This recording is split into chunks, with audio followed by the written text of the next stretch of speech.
لمبی قطاریں، کھلی لوٹ مار، جھگڑے اور عوامی صبر کا پیمانہ لبریز، سی این جی کی بندش نے نظام زندگی کو مفلوج کر دیا۔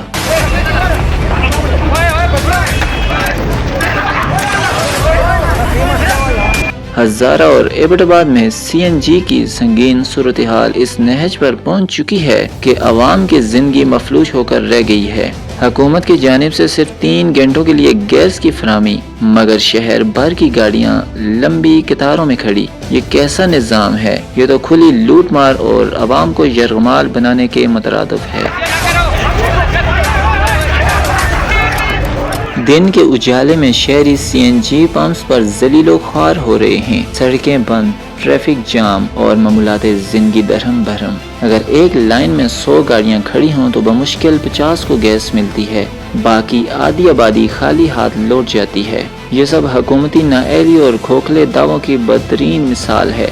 صورتحال اس حد تک بگڑ چکی ہے کہ ڈرائیور اور مسافر آپس میں دست و گریباں، ہر طرف لڑائی جھگڑے، چیخ و پکار۔ یہ منظر کسی مہذب معاشرے کا نہیں بلکہ جنگل کا قانون پیش کرتا ہے۔